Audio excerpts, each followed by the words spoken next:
Hi everyone, welcome to this tutorial on web scraping with Python BeautifulSoup. It's going to guide us through the process of extracting data from websites using Python BeautifulSoup library. We will learn how to navigate HTML structure, locate specific data, and automate data collection to power our project. Whether we are gathering data for research or we are monitoring websites or exploring the possibility of scraping web pages, this tutorial is a guide and the information may be useful for us. Let's start in and start exploring. Let's dive in and start exploring web scraping with Python.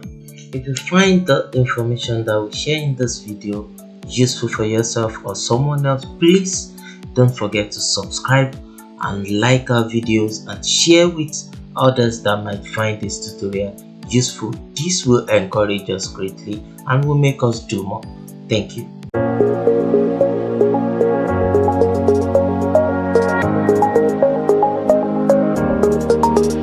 So the concept of web scraping actually leverages the document object model structure, and this is a programming interface for web documents. The DOM, the document object model, represents the web page as a tree of nodes and objects, allowing programs to interact with and manipulate the document structure, the style, and the content. As we can see here, the document and the concept is the root element, the roots of the DOM tree is the HTML tag, and within the HTML tag are the building blocks of the DOM tree. Everything in an HTML document are elements, as in they can be elements nodes, they can be attribute nodes, text node, or comment nodes. Elements are represented by HTML tags, such as we can see here. We have head HTML tag, we have title HTML tag, we have body, we have h1. All these are elements. So, and these elements also can have attributes. The attributes provide additional information about the element. You can see this a tag, which is an element, has attributes, which is href, the link within the HTML tag, and text, actual text content rendered within an HTML is within an element, and the text node are always the leaf node in the DOM tree. Text node are always the leaf node in the DOM tree. That is, they don't have any other children. You can see that an element can have children. Head element has a child title element, and the title element has a child text. So text usually don't have any other child, and that's why we call it the leaf node of the DOM tree. So this tutorial assumes that you have a foundational knowledge of HTML and also a basic knowledge of Python programming, like understanding list, understanding dictionary, understanding data frame. So we will introduce BeautifulSoup library using Python, and we will showcase its constructs and functions that facilitate exploration and extraction of data from websites using a straightforward example. And we will also embark on working on a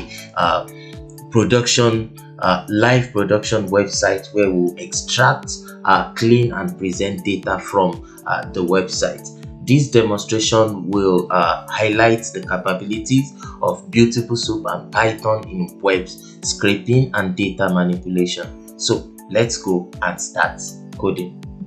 Quickly, before we move on, I want to mention that the document object model image that I use in this illustration is taken from Wikipedia. I also want to mention that if you find the information in this tutorial useful for yourself, or you know someone it might be useful for, I will encourage you to like the videos, to subscribe to our channel, and also share with others. This would do us a great favor and it will encourage us a lot.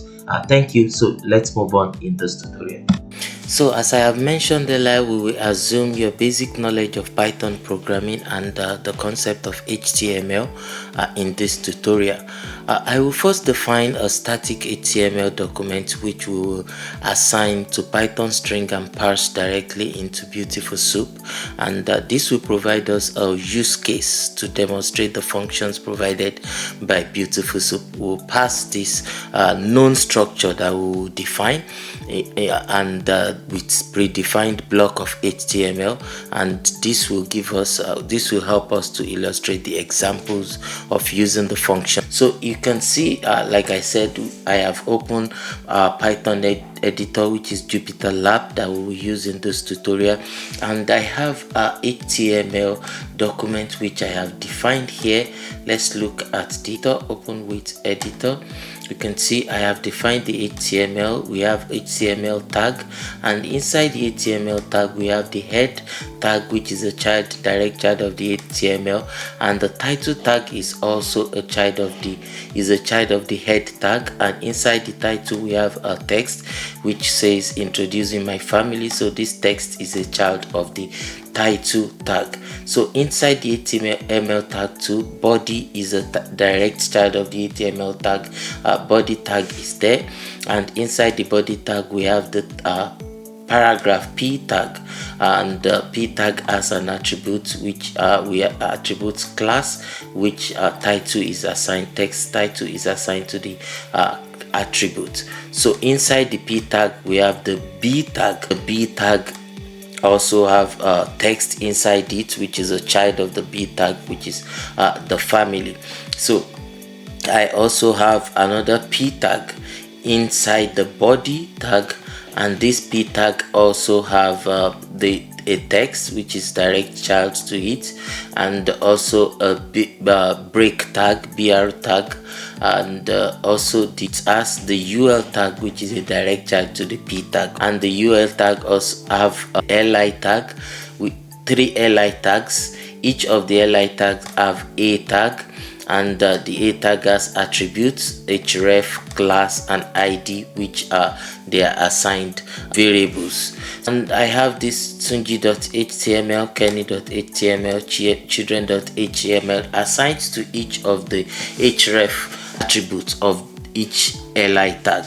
So you can see I have the kenny.html, which is just a simple HTML as an example. Let's open with editor. So you can see it's just a simple HTML document which just have a title, and it renders a text inside and inside the h1 tag. So this is just a demonstration of the static HTML document, which we will use for demonstration, for testing, and for illustrating the concept of object of BeautifulSoup.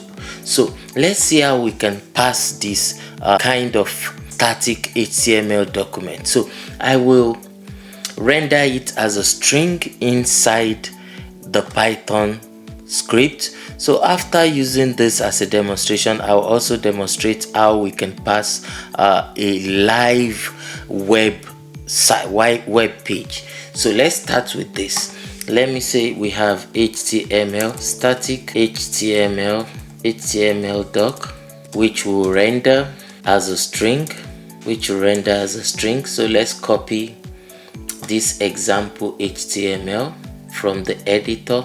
So I'm copying this from here, and I am assigning it to the string static HTML. So if I run this now, so I have the static HTML document written as string to these Python variables. So as I have done that, now how do we extract this into object of BeautifulSoup? So what we do, we need to do this, we need an import. We will import the BeautifulSoup library. So before then, if you don't have BeautifulSoup library installed in your Python editor, so you will need to do this install pip install BeautifulSoup 4 pip pip install BeautifulSoup. So if you run this now and you don't have this installed, it will install it for you. But I have this installed. I think it will tell me that this has already been fulfilled. Let's see what it says. So you can see requirement has already been certified. So just that if you don't have it installed, you can install the module. So if you don't have it install, you will be notified that this module does not exist. So I have it installed, so we can go on. So after installing that, we will import the BeautifulSoup. So import like this, bs4, import from bs4 s4, import BeautifulSoup. So bs4 import, that just imports the BeautifulSoup library into the script. So having done that, we already have the HTML document here in this static HTML doc. So to pass it and create a BeautifulSoup object, you will use this statement. Let's call this static soup. Static soup is equal to BeautifulSoup, right? Then we have static HTML, the doc that we just created, and we want to pass it using HTML parser. So if I run this now and I just want to view the HTML structure which we have passed into the BeautifulSoup object, which is static soup, we can just say static underscore soup dot prettify. So if you do this, you will have the structure of the HTML printed in the hierarchy that they have been written. You can see in the hierarchy they have been written. We will explore this structure further, but before we start exploring using BeautifulSoup functions, let us see how we can pass a live document, a live web document. There is this site that we will use in our live demonstration. Let me get the site, the page. So there is this page. This page is a page. This directory provides summary information on investors selected by Innovate UK as our pool of investor partners. So it has pool of investor partners. You can see different investor partners. If you click this, you go to the site of the investor partner and you have different data or information about this investor partner. It's about the opportunities that you have there and events. So this the base web page is actually a repository of investor partners that in this collection. You can see them as they are here. So they have the data about them in each of their web pages. So here, this is the website that we'll explore and gather the link and details and data about this investor partner. So how can we pass this kind of live web page into our BeautifulSoup object and explore data, extract data from it? So this is what I want to demonstrate. Now let's call this one base URL, which is the site, the base site where we have the collection of the investor partners. So I have this as base URL. So if we want to extract this kind of web structure into our BeautifulSoup object, we need another import which I called request. We need import which I call request, which will make an HTTP request to the live web page. So the import says import. So if you don't have that request also installed, you will need to first of all install the request library. So also we'll need like pip install request. If you run this, it will install request for you, but I have this installed in my Jupyter editor, so it will. So let's say what's that, requests, it's remain s requests. So it should tell me that this has been satisfied because I have it installed in my system already. You can see the requirement already satisfied. So if you don't have it installed, you will need to install it first, and after installation then you can import request library. Import request, which means you have imported the request library. After importing request library, then you need to make an HTTP request to the website. We'll make an HTTP request to extract the structure of this website. So let's make this HTTP request, and the return of that HTTP request, let's assign it to what we call, to the variable we call response. Then we say requests dot get the base URL, You can see that we have assigned the web link of this page to the base URL here. So we now put the base URL as an argument to the of the request get function of the request library. So if we run this now, we would have gotten a request of that particular web page, response to this HTTP request that we have sent to the web page, to the website. So this HTTP response from HTTP request contains many information, like the text document of this web page, and also the status of the request. Let's print the status of the request and see. So response.status underscore code, the status code of the request. So because we have 200, you can see it's 200. That means the request is successful. The status code 200 means that the HTTP request is successful. So having been successful, we can now get the BeautifulSoup object of this response, that is the structure that will give us the structure of the website, which we can explore and extract data from. So let's say BeautifulSoup is going to be BeautifulSoup, and we have response.text, the response.text, then HTML parser. So this give us the return here, give us a BeautifulSoup object, which contains the structure and the content of the web page, which we can explore to get data from the web page, to get the data we require from the web page. So if we run this now and we use the same construct, which is print InvestorSoup.prettify, so we can look at the whole structure of this web page. You can see this is the structure, the content, and the structure of the web page. So this is the DOM structure, which contains the content and how the web page is organized.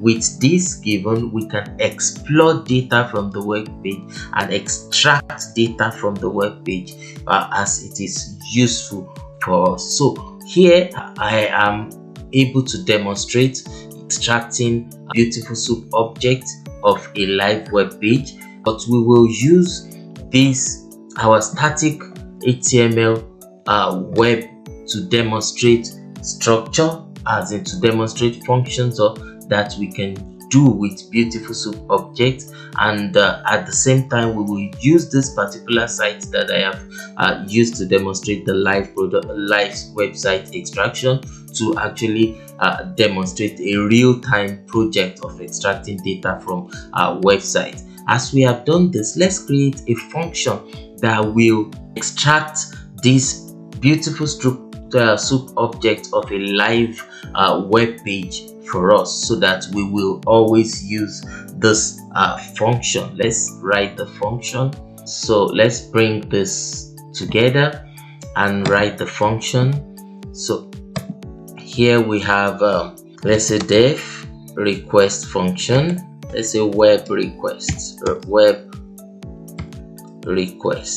So this will take the URL, and the first thing that we did with the URL was let's see, we generate a response from an HTTP request. So we can say response is equal to requests dot get.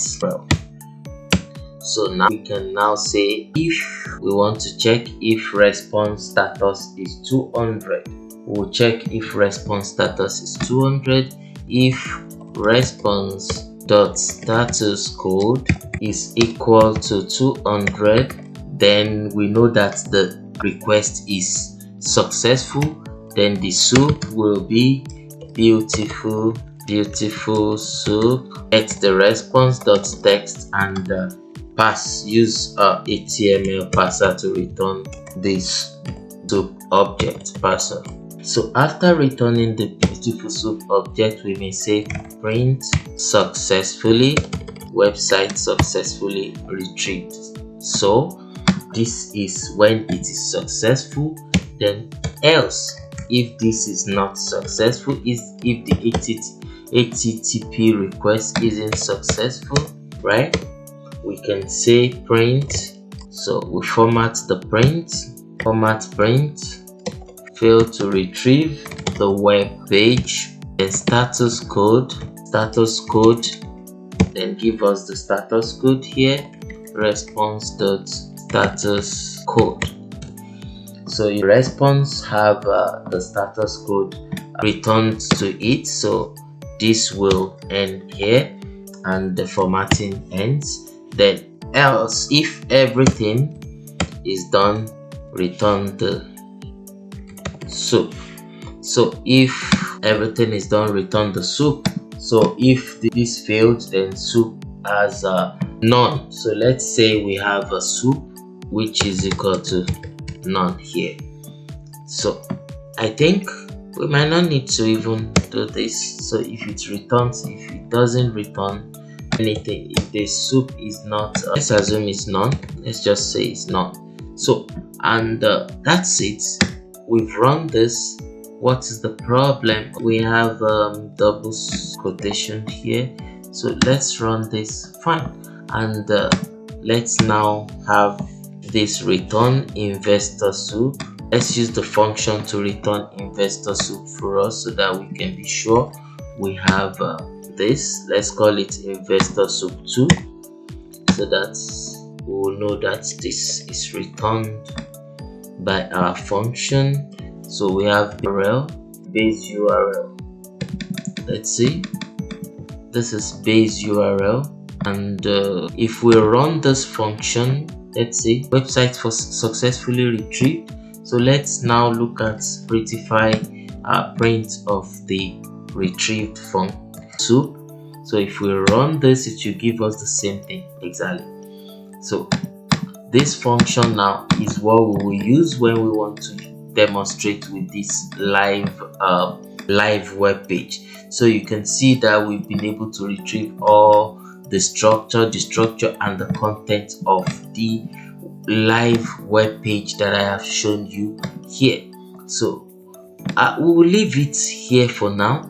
This live web page, we will use it to demonstrate a real project, but our static web document will use it to demonstrate the teachings, the functions of beautiful soup object. Because this is small and we know the structure is predefined, we can actually look at what the output of each of the functions are, and it will be clearer to us while teaching. Then we will now extrapolate the knowledge into the live web page, which we cannot clearly know the structure unless we start exploring and defining the kind of data that we want. So here, this is where we will stop in this first session, and you have seen how we can pass the static document that we have written and assigned to a string in our Python, and how we can pass it into beautiful soup function to produce a beautiful soup object that represent the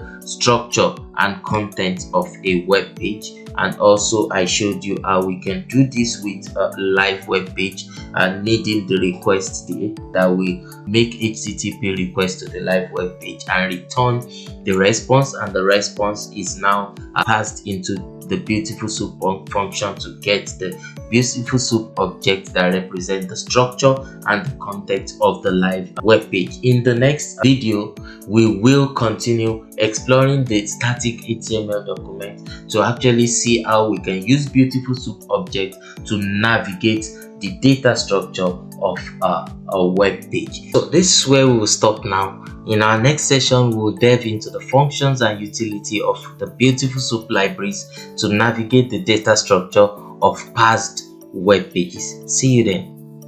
If you find the information that we share in this video useful for yourself or someone else, please don't forget to subscribe and like our videos and share with others that might find this tutorial useful. This will encourage us greatly and will make us do more. Thank you.